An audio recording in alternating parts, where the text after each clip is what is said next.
Hello, it is Cherie Mathieson from Big Notes Get Votes, and I'm coming to you live from the business centre in the hotel that I am staying at because I am out of town on tour for a show, but I still wanted to turn up and do my weekly live Q&A. So I'm hoping it's streaming all good. I know the lighting isn't great. I can hear the air conditioning humming in the background, but we will make it work. The alternative was me doing this in the cafe.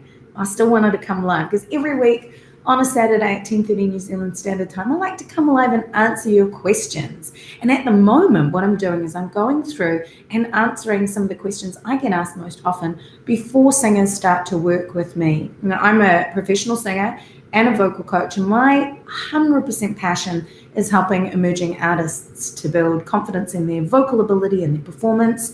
And so hopefully today's Q&A is going to give you a little bit of help. Now, before I start working with artists, what I get them to do is fill out an artist questionnaire, and I ask them a series of wellbeing questions. And these questions also include, what do you find most challenging about singing? What's your fear of or frustration in relation to your singing voice? And so one thing I see often is a lack of control. I want more control over my voice. And so I wanted to chat about that today. So control is a funny one because ideally we do want to have control. Initially, we want to know how our instrument works. We want to be able to, we want to tell it to do something and have it listen to us. We want to have control over all of those fine motor skill movements that come together to make singing and to be able to make great choices creatively to tell the stories we want to tell. But once you have those foundations laid down, then ideally you want to be able to just be free because of that control and to be able to explore. So it's this fine balance of consciously subconscious, subconsciously conscious, you know what I'm saying. So I always refer to my framework that I use when I'm coaching, which is a cyclical one. It's prepare, it's practice, it's polish, and it's perform, and then you go back to the beginning. Now, really quickly to talk about each little section in that framework, preparation is something that you can do every single day. So I use daily vocal care habits. My focus is on vocal health, on speaking voice mindfulness, just looking after your instrument. And I think a key element is knowing a little bit about how your instrument works and how it actually makes sound. Once you have an idea of that, and you can find that out by working with a vocal coach, then you understand what the moving parts are. Because our instrument is housed in our body, we have to take that into consideration. Not go too crazy, like you still got to live your life. I still drink coffee. I would be dead without it, especially this morning because I was up at like 5:40 for a 7:30 check-in and an 8:30 flight. And so it's about knowing how your body works and how your instrument works, because it's not a one-size-fits-all for any of those elements of the framework that I mentioned. So I'm going to link you to my daily vocal care habits, my vocal care, vocal health tips for singers guide, which will give you a springboard to help you in that initial preparation phase, as well as allow you to think, or hopefully encourage you to think about your body as your instrument and adapting. So if you are feeling tired, a little bit like I am today, you might want to add on a bit more sleep, or you'll make calls. You'll be able to control better your voice if you make calls based on how you're feeling in the moment and have some tools for assessing that. So my favorite one is a siren.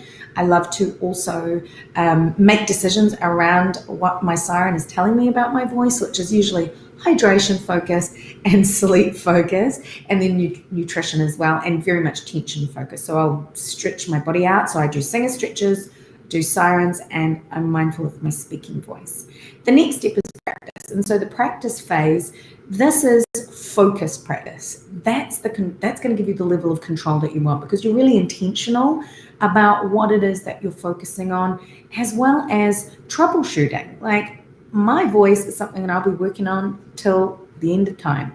I know all the nuances that are challenging about my voice, my default settings, but I also know the good things about my voice, and I try to be sure to balance those. And that understanding what you're working with. Again, I'll just keep harping on about that, but knowing how your instrument works and where you need to focus more focused attention on will help you to give more control. The other thing is that when you practice and when you learn singing techniques, I call it my singer's toolkit. I know that I have tools that I can troubleshoot if that first element of preparation, like if I'm tired or if I'm not feeling well, I have tools that I can troubleshoot with. And I've learned these tools obviously through vocal training, but also through practicing and getting to know my instrument. The third element of the framework is polish. And this is something I think we don't spend enough time doing. It's like we're practicing and then we go straight to perform. We don't actually spend enough time polishing. Like once we've learnt the song and once we know what's working or what's not working, we tend to not take the time to spend polishing. So I encourage you to do like a song study, which is one song per month, and you really go deep into it. You break it down, whether it's a cover or your own song. You learn the lyrics, you think about everything, all the elements that create a good song, a great song construction, rhythm, pitch, so that's knowing your vocal range, putting it in the right key for yourself, understanding the story, deciding what voice qualities are going to help you to give the emotional delivery or reinterpretation of the song that you want. And that's probably the secret weapon, I reckon, for control is polishing, allowing space and time for practice and preparation, but for that polish phase as well. And then last but not least, performing. Now I know it's easy for me to say because I'm here in Auckland, New Zealand, where we are still performing. I'm on 2 tours currently, one with Symphony, which is a show tonight in New Plymouth, and then I also do backing vocals for LEB. So I'm very lucky as a professional singer. I've been doing this for about 28 years or something ridiculous like that, and I used to do a lot of covers gigs as well, so I kind of feel like I was in the trenches for most of my life doing covers gigs, and I would not change a day of it because that performing regularly gave me a level of vocal stamina. It gave me an understanding of my voice in a performance context that you definitely need. You need to take it from the practice and the polish phase into performance. So gigs obviously are a great thing, but we're not on lockdown here in Auckland, New Zealand. And I know that a lot of you around the world might be in a lockdown situation. And I encourage I say the same thing to you as I say to my emerging artists who may not have performance opportunities available to them, or they're just not regular. I say, do a song study and post it. Not only does it give you the opportunity to connect with an audience online and test things and give you an alternate, you're basically creating your own performance opportunity.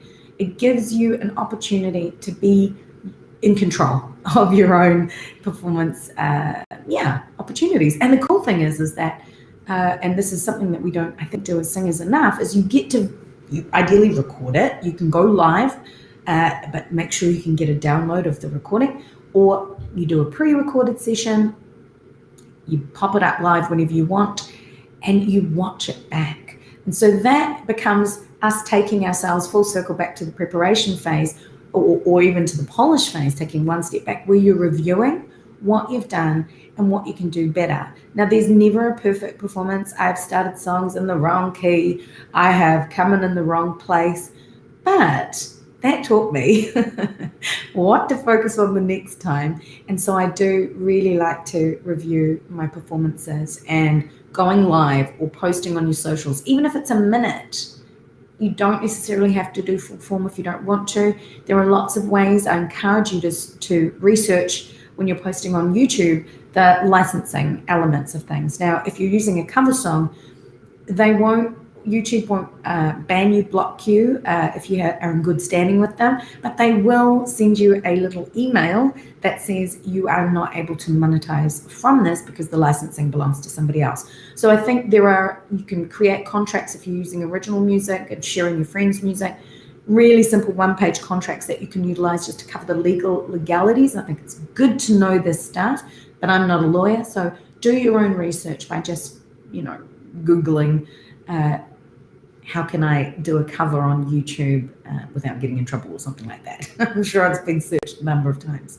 But I do encourage you to continue performing once you have that framework for yourself, that becomes your process, your system operating procedure, and you can have confidence in the fact that you've got this process that will help you to feel like you've got more control over the entire, and so we're taking like a high level 3,000 foot view down, but doing all of these things will give you control of your voice, because you'll learn about your voice and you'll learn what you need to work on, what's good, and most importantly, what's going to make you feel confident.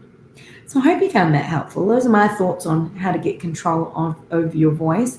From a technical perspective, if we were to dive a little bit deeper and talk about singing techniques specifically, the most important thing that causes a lack of control is what I call throw the kitchen sink at it singing, where we're just working too hard. And I'll link you to another Q&A that I did where I answered how do I stop singing too hard, and that will give you some insights. Also, what's going to stop you from being able to sing is not having a voice. So I will also link you to how do I avoid losing my voice video. And these elements will definitely set you up. These are the first things. Like, I wouldn't even add any singing techniques on if I didn't have my vocal health in check and be sure that I'm releasing all tension in my body, I'm posturally aligned, and I'm aware of my instrument from a big picture perspective, and have some tools of how to look after it. If you want a question answered, please pop it in the comments and I will do my very best. If you're watching on YouTube, please give me a like if you found it helpful. Please subscribe and hit the notifications button, because I am releasing about 3 videos a week at different times and you'll be the first to know. So yeah, have an amazing day. If you are in New Plymouth and coming to the show, I hope to see you. I hope you have a great time. It's an amazing show. And I will see you again next Saturday at 10:30 New Zealand Standard Time for more Q&A. Have a great day. Take care.